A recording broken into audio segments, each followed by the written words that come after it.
¿Cuántas piezas que se mueven a partir de una decisión? Como hace mucho tiempo hablamos de esa decisión del presidente de los Estados Unidos de promover el traslado de la Embajada de los Estados Unidos a Jerusalén. Tal vez una de las últimas fichas, sí la más impactante o la más conmovedora por el resultado, en definitiva, de la enorme pérdida en vidas y la gran cantidad de heridos, fueron los enfrentamientos de los últimos días. Pero hay mucho más detrás de todo ello y mucho más que muchísimas veces nos pasa completamente desapercibido. El por qué se toman esas decisiones, a quiénes benefician esas decisiones. Queda claro a quienes perjudican más cuando se producen estos violentos enfrentamientos. Pero para analizar estas situaciones que estamos recibiendo con mucho placer en la mañana de Arriba Gente a la profesora Susana Mangana, experta en el mundo árabe. Bienvenida, Susana, un placer realmente nuevamente tenerte aquí en Arriba Gente. Buenos días, el placer es mío, Humberto, Danilo, muchas gracias por la invitación. Obviamente que toda la parte informativa sobre lo que más duele siempre, lo que más conmueve, que es la pérdida de vidas humanas, la cantidad de heridos y toda la situación de violencia, hemos tenido a lo largo de estos días información.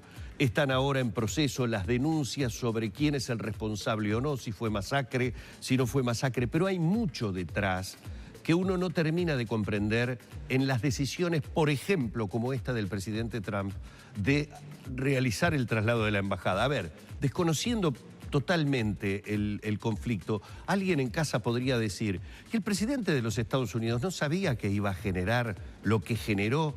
¿Qué se gana con eso o quiénes ganan con una decisión de ese tipo? Sí, es difícil subestimar tanto a un presidente como es Donald Trump, que tiene evidentemente una cartera llena de asesores y expertos en temática de lo que es no solo la política exterior estadounidense, sino también las relaciones internacionales y cómo se interactúa con los numerosos conflictos. No es este el único, el palestino-israelí, pero sí quizás el más enquistado, el más longevo, en una región ya de por sí muy turbulenta, ¿verdad? Donde hoy se suman una serie de conflictos bélicos que están todavía abiertos. Por ejemplo, tenemos Afganistán, tenemos el de Siria, tenemos también esta suerte de juego democrático que empieza a haber en Irak, pero donde todavía todo está muy agarrado con pinzas, ¿verdad? Entonces, yo no creo, no es posible que Donald Trump no haya analizado los pros y los cons, como dicen ellos, ¿verdad? Las ventajas y desventajas de hacer esta movida, que por otra parte no es una decisión que se le ocurrió a él, era algo que ya estaba de alguna manera tomada esa decisión por otras administraciones norteamericanas anteriores a la de Trump, pero evidentemente él da el paso final y dice sí, se va a efectivizar, era una de sus promesas de campaña. Evidentemente hay una sintonía también con lo que es el colectivo norteamericano que responde a intereses israelíes, que es bien diferente a decir norteamericanos judíos. Siempre hablamos del lobby del AIPAC, ¿verdad?, allí en Estados Unidos, pero hay otro como es J Street, la calle J de Washington, que no existe. Justamente son una agrupación, una suerte de asociación civil también de norteamericanos judíos, muy enfrentada, con otra línea de argumentación, con otra forma de pensar, otra cabeza a la hora de encarar el futuro de la relación entre palestinos e israelíes, al AIPAC. No podemos dejar también de lado una realidad, y es que su hija Ivanka Trump, que fue justamente a inaugurar, a abrir, a trasladar o a celebrar este traslado de la Embajada de Tel Aviv a Jerusalén, está casada con un miembro activo de esa colectividad norteamericana judía, que es su esposo Kushner, Jared Kushner, ¿verdad? Es decir, hay una sintonía, hay unos, digamos, si se quiere, arreglos familiares, una proximidad también con el gobierno actual de Israel que no tenía el anterior presidente Barack Obama. Y esto es ya bastante vox populi, que el presidente Donald Trump está empecinado también en borrar los vestigios de todo lo que fue el legado de Obama, todo aquello que decidió Obama respecto de Cuba, respecto también del pacto nuclear con Irán, que me parece interesante que lo analicemos, como también el Medicare, ¿verdad? Digamos, también las políticas domésticas de Obama han sido una y otra vez desautorizadas, han sido desconocidas por el presidente Trump, que siempre dijo, entre otras cosas, que ese pacto nuclear con Irán, que involucra a más países, por supuesto, no solo a Estados Unidos, era el peor acuerdo de la historia, ¿verdad? Y que él tenía que zanjarlo. Y así lo ha hecho. Entonces, ¿era previsible realmente que Donald Trump cumpliera estas promesas electorales? Sí.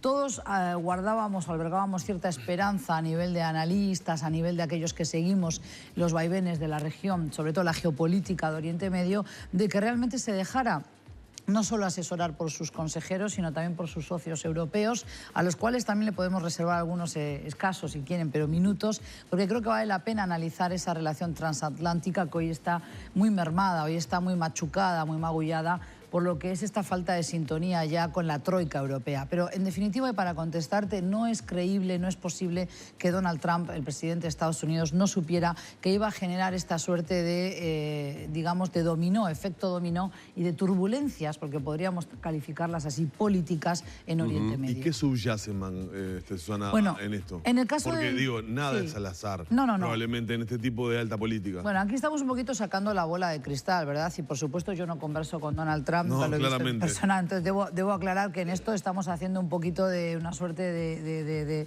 digamos, de prospectiva, o si se quiere, de intentar adivinar qué pasa por su cabeza. Como he dicho antes, creo que está cumpliendo con promesas electorales, creo que está buscando su reelección, creo que él quiere demostrarle a sus electores que él es una persona firme, que cumple con sus promesas y que por tanto es creíble, que claro, es algo que confiable. se achacaba, que es confiable, es algo que trabajó durante la campaña como la administración Clinton, si llegaba al poder Hillary Clinton, pero ya con su esposo, con lo que es el conocimiento de causa que tenían los ciudadanos norteamericanos, como que no eran confiables los Clinton, como se les llama familiarmente o localmente allí en Estados Unidos. Entonces yo creo que él hace cuestión de este capítulo. Por otro lado, yo creo que Donald Trump es un empresario, siempre lo hemos dicho, es un magnate de los negocios, entonces él corre atrás de lo que son acuerdos valiosos para su país. Entonces, tener una sintonía con el gobierno de Israel le es hoy más útil que intentar de alguna manera mitigar el sufrimiento también de los palestinos, que eso es una realidad, nadie lo puede negar, ¿verdad? Tenemos un conflicto por algo, tenemos una situación muy ríspida entre dos sociedades y entre un país que ya lo es, que es un país consolidado, un Estado joven si se quiere, porque tiene apenas 70 años, pero es un Estado soberano, independiente, y otro que pretende serlo, y que ahí tenemos esta situación realmente caótica y muy triste, ¿verdad? Porque también tendríamos que hablar del sufrimiento de millones de personas que no ven realmente que su situación vaya a mejorar en breve y en el mediano plazo. Y yo creo que eso es algo que no le preocupa al presidente Donald Trump, porque él está mucho más abocado a firmar acuerdos comerciales para las empresas del armamento estadounidense, por ejemplo, con la Casa Real Saudí, mientras que el régimen de Irán es otra vez objeto de críticas, es otra vez puesto en la picota, digamos, y se sospecha de su actividad nuclear. No importa seguir vendiéndole armas a otro país igualmente musulmán, a otro país también con una doctrina como es la del wahabismo sumamente arcaizante, ¿verdad? Es una de las principales industrias de Estados Unidos. Por supuesto, es una de las principales industrias, y ahí tenemos también lo que ha sido forzar con esta ruptura o con la salida de Estados Unidos del pacto nuclear, compañeros, lo que se ha hecho es forzar la suba del petróleo, que hoy está rondando los 78 dólares el barril. Se sabe que a partir de 60, 70 dólares es mucho más económico, entonces, estudiar y seguir investigando con energías renovables, pero es que además hay una realidad, y es que Estados Unidos tiene capacidad, tiene potencial para ser un gran jugador en materia de petróleo, porque puede, a través de la implosión hidráulica, el famoso fracking en inglés, puede explotar sus hidrocarburos antes de que en 50, 60 años se dejen de utilizar. Entonces, es ahora o nunca el momento de sacar a la superficie ese petróleo, venderlo a un precio mucho más alto. Aquí no hay cuestiones solo de geopolítica, sino de economía global, de geoestrategia. Por eso yo creo que, si bien no nos agrada la forma en que administra ya el mundo Estados Unidos, hay que reconocer que él está persiguiendo su objetivo, y es ser confiable para sus electores, devolver la grandeza a América, y para eso necesita generar beneficios y que, por tanto, llegue dinero a los bolsillos de los norteamericanos. Susana, y eso es lo que le importa. Cuando hablamos de eso, y me parece muy interesante para compartirlo con la gente, cuando hablamos de un presidente que toma decisiones, que pretende frente a su electorado decir: yo soy confiable porque yo dije que iba a hacer esto en campaña, me votaron por esto y lo voy a hacer, también hablamos, como dijiste muy bien, de un importante equipo de asesores. Sí. Pero no solo de asesores de su gobierno, sino de aquellas amistades, por decirlo de alguna manera, internacionales, que también le susurran al oído al mandatario de turno, diciéndole cuáles le parecen pueden ser los mejores pasos a seguir. Si uno piensa las decisiones de un presidente ya no como una cuestión personal, sino como una cuestión analizada en un equipo, y supone uno en un calificado equipo en donde debe haber, entre otros, economistas, uno se pregunta, estas situaciones macroeconómicas que se dieron a nivel global, también pueden ser previamente analizadas y sugeridas al presidente como para decir, además, con esta decisión nos beneficia en tales y tales y tales y tales ítems. Yo creo que sí, evidentemente todo esto se estudia a nivel de empresas financieras, a través de consultoras varias. O sea, yo creo que hacer previsión, cuando se habla del Uruguay del 2030, cuando se habla de, no sé, se puede hablar de Europa en el 2020, ¿verdad? Todo eso se puede proyectar, es decir, yo creo que sí. Insisto, me parece que eso es algo que ya va de suyo, que hay estudios que nos indican, o hay indicios que nos indican que las decisiones que se están tomando hoy, por lo menos en lo que yo estudio, que es la política exterior de Estados Unidos y cómo repercute en una región que sí es objeto de mi interés y objeto de mi estudio permanente, que es lo que es la zona del Magreb, el norte de África, Oriente Medio, un término cada vez más difuso, más ambiguo, porque metemos países que también son Asia, ¿verdad? Cuando hablamos de Pakistán, de Afganistán, pero también tenemos que hablar de Nigeria, Boko Haram, y ahí estamos trasladándonos al espacio del África subsahariana, lo que antes llamábamos África negra. Insisto, a mí me parece que hay una responsabilidad ulterior de Estados Unidos, puesto que, nos guste o no, se ha convertido en esa especie de gendarme del mundo, unilateralmente, porque no lo ha consultado a otros, y de hecho me parece que lo que también expone esta actitud de Estados Unidos tan empecinada, sea con Trump o con otros presidentes antes que él, es que hay una debilidad inherente a la Unión Europea, que es una unión más económica, una unión más financiera, que realmente una unión política, donde realmente todos jalen, todos tiren hacia el mismo lugar, ¿verdad? Tenemos a esa troika que a veces pesa más la voz de Alemania en cuestiones económicas, a veces la de Francia, la diplomacia francesa tradicional, en este caso falló estrepitosamente. El joven Macron visitó a un avezado hombre de negocios como es Trump poquitas semanas, poquitos días realmente antes de efectivizar ese traslado que ya era cantado, ya era algo avisado que iba a ocurrir el 14 de mayo pasado, pero no logró convencerlo. Tampoco sabremos si realmente fue un tema central de su negociación bilateral, pero yo creo que esto expone las falencias, las debilidades de una Unión Europea que ha sido muy timorata en su política exterior, porque hay mecanismos, sobre todo a nivel comercial, para también hacerse oír de otra manera, para hacerse presente en cuestiones como es este conflicto palestino-israelí, porque hay relaciones importantes comerciales con el gobierno de Israel, y vaya si eso pesa, ¿verdad? Cuando se nos toca el presupuesto, cuando se cae la venta masiva de productos, etcétera, eso es una merma para los ingresos de cualquier gobierno, de las empresas, que sí tienen luego la capacidad de ejercer esa presión. Y tal vez los televidentes nos están escuchando y no comprenden realmente la importancia que tiene, por eso te quiero preguntar para que lo expliques, la importancia que tiene, la significación más que nada que tiene el traslado justamente de la embajada a Jerusalén. Bueno, tal como han dicho distintos actores de influencia del mundo político, tanto de Estados Unidos como también de Israel, también la embajadora aquí, Nina Ben-Ammi, que representa los intereses del gobierno israelí ante el gobierno de la República Oriental del Uruguay, dijeron, bueno, esto saca a Jerusalén de las negociaciones, zanja el capítulo de Jerusalén y esto es el inicio, ahora sí se va a poder negociar la paz. Bueno, eso es una lectura que se hace, no necesariamente es lo que en el terreno nos demuestran los indicios. Jerusalén es una capital santa, primero que nada. Al-Quds en árabe significa sagrada, Jerusalén en hebreo, pero es una ciudad sagrada para las tres religiones monoteístas, tanto para judíos como musulmanes, como cristianos también.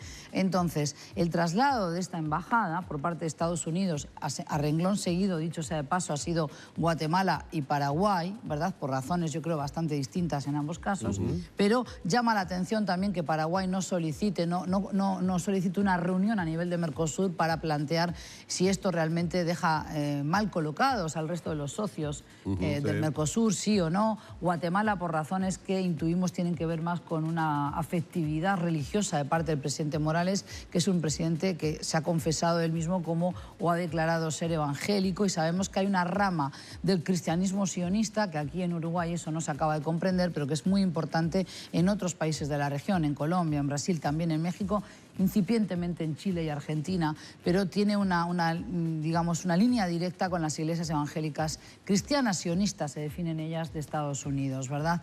Entonces, razones diferentes en cada caso, ¿verdad? En el caso de Paraguay tenemos que ver si es una cuestión de, bueno, entender que esto le conviene por la relación bilateral con Israel, con Estados Unidos, o si hay algo más detrás de esa decisión del presidente Cartes. Volviendo al tema de, bueno, cómo afecta este traslado, yo creo que es, de alguna manera, ponernos ante un hecho consumado, es reconocer la capitalidad de Jerusalén como la capital eterna, indivisible, indiscutible del Estado de Israel, negando así, por parte de Estados Unidos, por supuesto que no es el único actor, pero sí uno muy importante, vamos a reconocerlo, entonces negando así, echando por tierra y frustrando los planes de los palestinos que siguen soñando con tener a Jerusalén Este, no todo Jerusalén, pero sí Jerusalén Este como su capital futura. Por ahora es Ramallah, en Cisjordania, la ciudad que actúa como la capital administrativa de la autoridad palestina, ¿sí? Y aquí también hay que hablar de la división que ha habido y del fracaso de la dirigencia palestina, tanto de Hamás en Gaza como también de este pacto o de esta reconciliación siempre muy sospechada, ¿verdad?, de Hamás con la autoridad palestina, con un presidente también ya cansado, vetusto, ya con poca credibilidad, incluso a nivel de pueblo palestino, que no esperan ya nada ni de sus dirigentes, en general, digo, ¿verdad? Estamos simplificando, pero evidentemente que luego cada uno cuenta con sus seguidores, con sus, digamos, adeptos, ¿verdad? Pero otros que ya están descreídos, tanto de la comunidad internacional, por supuesto también de Estados Unidos, pero finalmente se sabe que aquellos países que pueden ejercer un rol mediador son la Unión Europea, son Estados Unidos, son Egipto antes, hasta hace unos años, ya cada vez menos, Jordania, ¿verdad?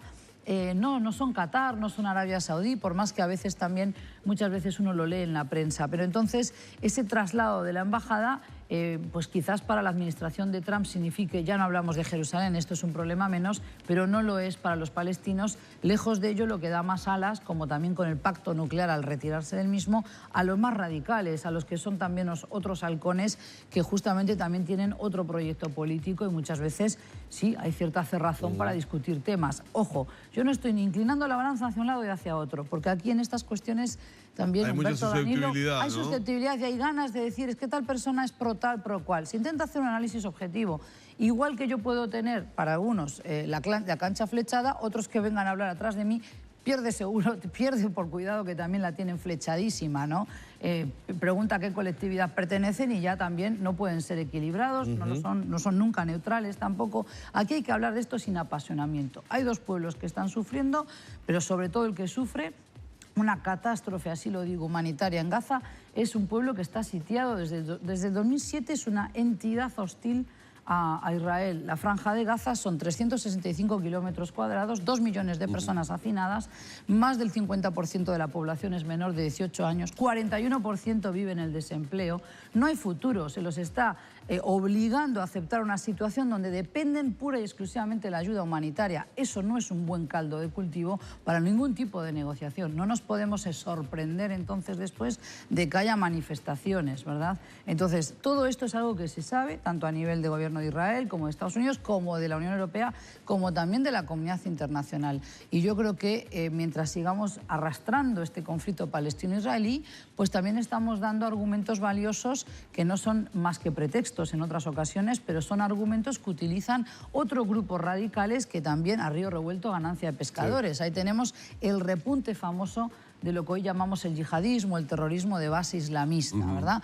Por más que no hay un consenso, acabo de terminar de participar en un congreso, en un seminario internacional en la Universidad Católica de Argentina, donde nos reunimos para justamente hablar de 2 días, para hablar de terrorismo y seguridad internacional, y seguimos diciendo en el siglo XXI que no hay una definición consensuada por todos los países de lo que es el terrorismo, porque hay distintas modalidades de terrorismo, incluido el terrorismo de Estado, ¿verdad? Entonces, eso también es importante ponerlo sobre la mesa. Por eso es que este tipo de conflictos muchas veces resultan confusos, complejos, para cualquier televidente, para cualquiera que no esté. Pero se genera claramente un caldo de cultivo para expresiones de este tipo que decías, por supuesto, ¿no? ¿Verdad? Entonces, aquí sin echar culpas hacia un lado y hacia el otro, lo que hay que reconocer es que hay un Estado ocupante y hay un territorio ocupado. Por más que nos digan que Gaza no está ocupado hoy por presencia militar israelí, pero es un lugar sitiado por tierra, aire, mar. Entonces es una situación insostenible en el largo plazo, ¿verdad?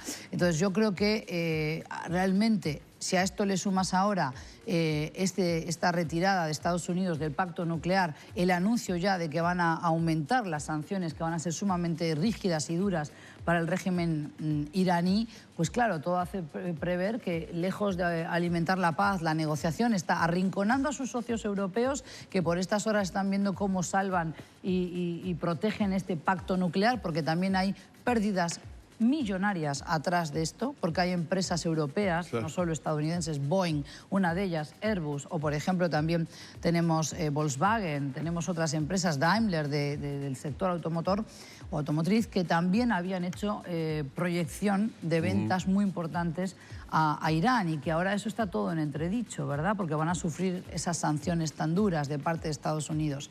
¿A quién le conviene esto? Como tú iniciabas la charla preguntando, bueno, por ahora, desde luego no a los ciudadanos de estos países, sino que conviene a la industria del armamento estadounidense, que venga a vender armas a Arabia Saudí, a Emiratos Árabes Unidos, porque lo que temen estos países, las monarquías petroleras del Golfo Pérsico, es la propagación de esa revolución islámica de Irán que data del 79, porque ellos son monarquías suníes, mientras que Irán es una república chií, y evidentemente hay una animosidad, una animadversión histórica, milenaria, entre suníes y chiíes. ¿Se están matando por una cuestión religiosa? No, falso. Ese es un discurso también que hay que negarlo, es un mito. Pero la religión es un arma que es utilizada por unos y por otros para dividir, para enfrentar. Y en ese caos, en esa suerte de río revuelto, es donde luego vienen las empresas de reconstrucción de Irak, las de seguridad, las petroleras, las de ventas de armas, etcétera, etcétera.